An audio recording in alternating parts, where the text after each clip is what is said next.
বৃদ্ধ আঙ্গুল দেখায়া, বুড়ো আঙ্গুল দেখায়া, এ বৃদ্ধ আঙ্গুল দেখায় সেই হুমকি। কি করেন আপনারা?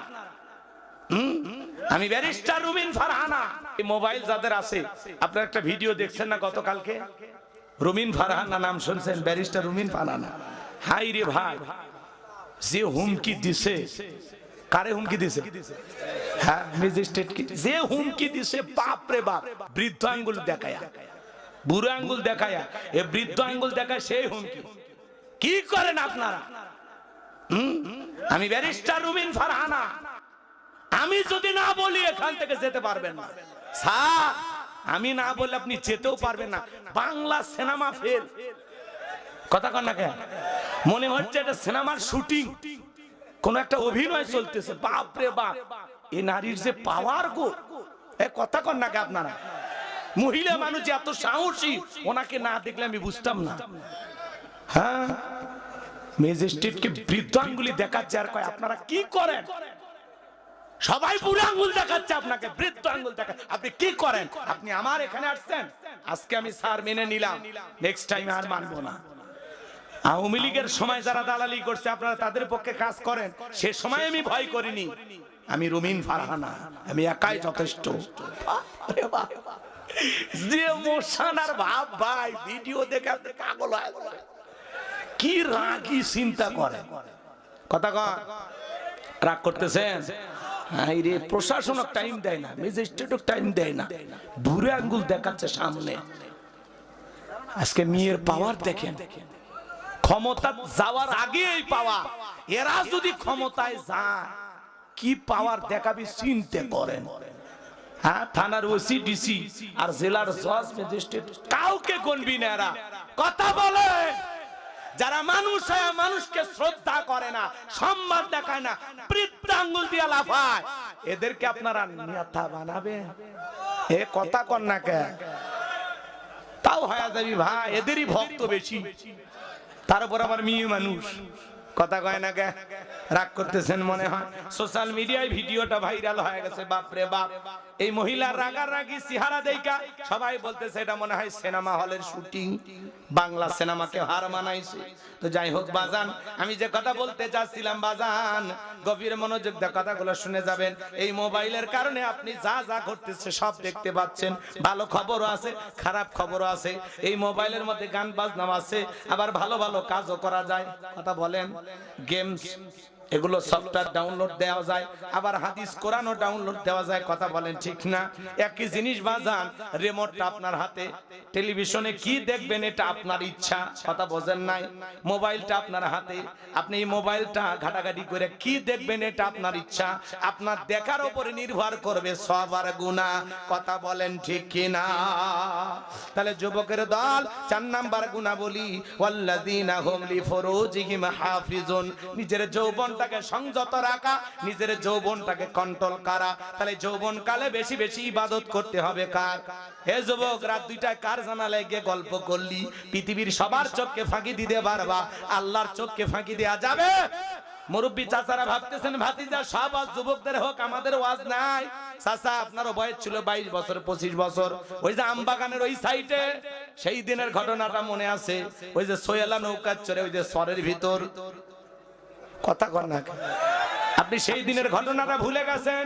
ওই বয়সে আপনি যা করেছিলেন চাচা, সাথে কে যেন ছিল, ওই ঘটনাটা কিন্তু এখন আপনার আমলনামায় লেখা আছে। হযরত আলী রাদিয়াল্লাহু তাআলা বলেন, তোমরা যৌবনের তাড়নায় গুনাহ করো, একদিন তোমাদের যৌবন থাকবে না, আমলনামায় গুনাহ ঠিকই লেখা থাকবে। কথা বলেন ঠিক কি না? তাহলে এই যৌবন কালে আল্লাহর ভয়ে ইবাদত করে কাটানোর দরকার আছে না না? এই যুবক কারা কারা এই যৌবন কালে আল্লাহর ইবাদত করবে? হাত তুলে দেখাও। আল্লাহ আমাদের এই যৌবন কালে বেশি বেশি আল্লাহর ইবাদত করার তৌফিক দান করুন। জোরে বলুন আমিন। হাত নামান। 5 আর 6 নাম্বার গুনাহ বলি, ওয়াল্লাযীনা হুম লিআমানাতিহিম ওয়া আহাদিহিম রাউন। 5 নাম্বার হলো আমানত রক্ষা করা। এই জীবনটা আমানত, ছেলে মেয়ে আমানত, স্ত্রী সন্তান আমানত, বক্তার কাছে শ্রোতা আমানত, ইমামের কাছে মুসল্লি আমানত, নেতার কাছে দেশের জনগণ হলো আমানত। কথা বলেন, সময় আমানত, জানমাল, অর্থ সবই আমানত করা যাবে। ওই যে মানিকগঞ্জের যে মেয়েটা হাসপাতালে আশ্রয় নিল স্বামী সহ, যারা নিরাপত্তা আনসার বাহিনী ছিল এদের দায়িত্ব ছিল এদের নিরাপত্তা দেওয়া, কিন্তু ওই যে সাহায্য চাইতে গিয়া ধর্ষণ করে ছেড়ে দিয়েছে। নাউজুবিল্লাহ বলবেন না? এই জন্য রক্ষক হয়ে গেছে ভক্ষক।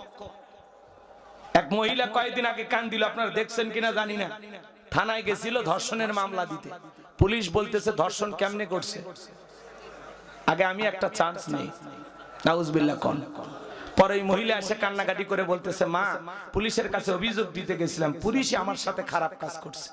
সুবহানাল্লাহ কবেন? একটু জোরে কর না। তাহলে বিচার দিবেন কার কাছে? রক্ষক হয়ে গেছে ভক্ষক, বেড়াই খেত খাচ্ছে। আজকের আমানতদারিতা নাই, যারা আমানতের পাহারাদার বানাবেন সেই হবে লুটপাটকারী, সেই সব লুটে নিয়ে যাবে। তাহলে 5 নাম্বার কি করা বলেন? আমানত রক্ষা করা। এই যে 12 তারিখ পর্যন্ত আপনার কাছে একটা আমানত আছে, 1 মিনিটের সিদ্ধান্ত। আপনার আঙ্গুলের ছাপ দিয়া কোন খারাপ মানুষ যেন সমাজের নেতা না হতে পারে। পারলে ভালো মানুষকে সমর্থন দেন, না হলে বাড়িতে ওই দিন ভোগ নে ঘুমাবে। কথা কন না কেন? হ্যাঁ, আমানত ঠিকঠাক জায়গায় পৌঁছে দেবেন। কি বলেন, পারবেন তো ইনশাআল্লাহ? জি। 6 নাম্বার হলো ওয়াদা প্রতিশ্রুতি রক্ষা করা। মুমিন মুখে যা বলে অন্তরে তা বিশ্বাস করে, কাজে তা বাস্তবায়ন করে। মুমিন কোনদিন প্রতিশ্রুতি ভঙ্গকারী হতে পারে না। সামনে ওয়াদা দেওয়ার মৌসুম আসবে, এক এক নেতা এক একটা ওয়াদা দিবে, কিন্তু আপনাকে সঠিকটা বুঝে নেওয়া লাগবে। মুমিন মুখে যা বলে অন্তরে তা বিশ্বাস করে, কাজে তা বাস্তবায়ন করে। এ ভাই বসেন বসেন। মুমিন কোনদিন প্রতিশ্রুতি ভঙ্গকারী হতে পারে, কথাই কাজে ঠিক, মুমিন সঠিক। আল্লাহু আকবার বলেন। 7 নাম্বার, ও চাচা 7 নাম্বার পয়েন্ট, এই তো হয়ে গেছে, একসাথে যাবো। আর যাই না, একসাথেই যাই, আমারও চাপ দিছে। আপনি বলেন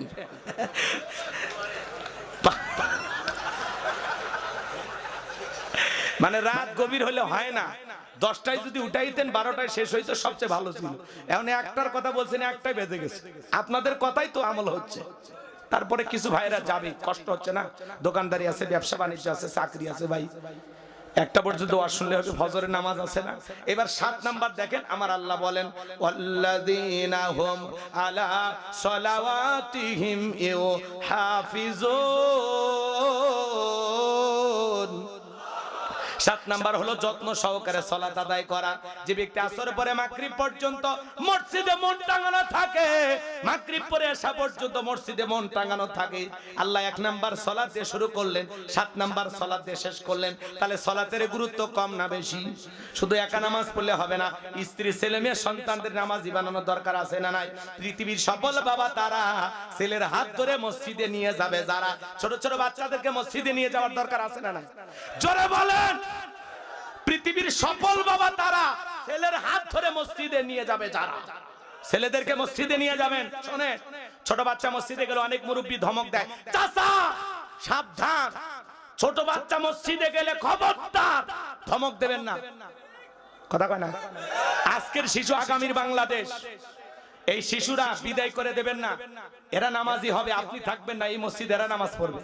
কিন্তু আজকে এদেরকে তাড়ায় দিলে এরা ইয়াবা খোর হবে, গাঁজা খোর হবে, মদ খোর হবে, ফেন্সিডিল খোর হবে। কথা কন?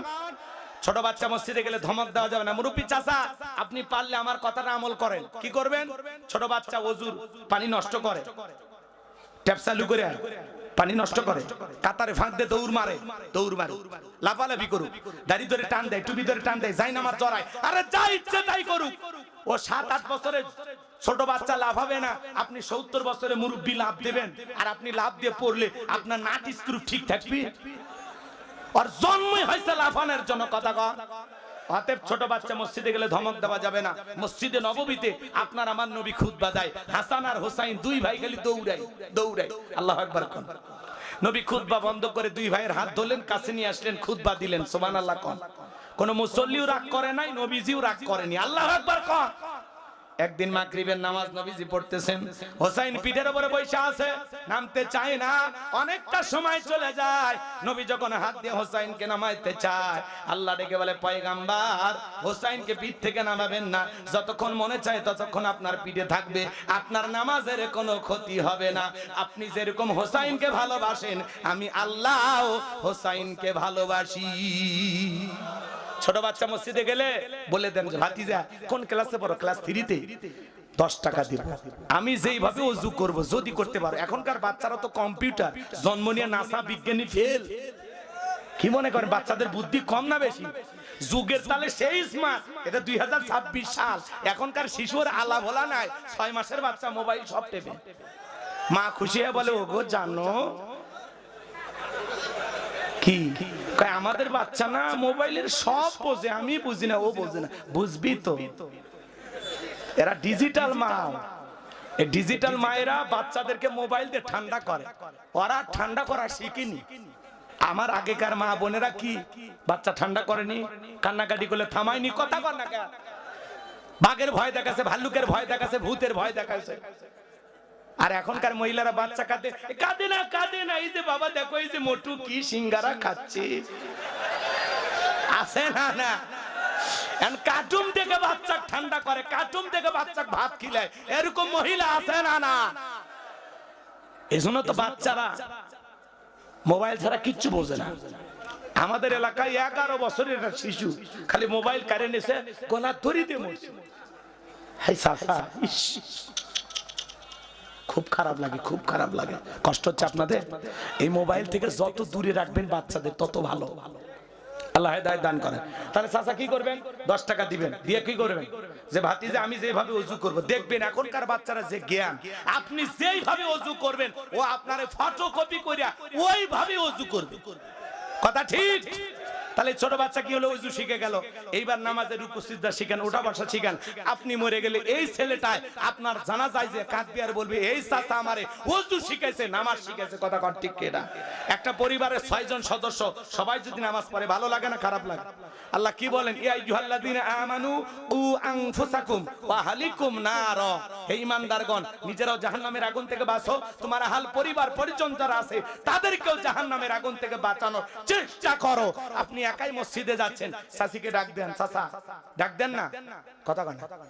ওযু করে একটু পানি নিয়ে এসে বইয়ের মুখের উপরে মারিয়ে দেন, সিটায় দেন, ঘুম ভাঙে না, পিঠের তলতে হাত দেন, কোলে নেন, এরপরে আপনার ঘরে।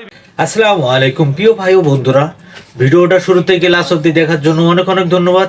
এরকম নিত্য নতুন সুন্দর সুন্দর ওয়াজ পেতে হলে আমাদের চ্যানেলের সাথে থাকবেন, আমার চ্যানেলটা সাবস্ক্রাইব করে আমার পাশে থাকবেন। আর নিত্য নতুন ভিডিও প্রতিদিন আপনাদেরকে উপহারের জন্য নিয়ে আসবো।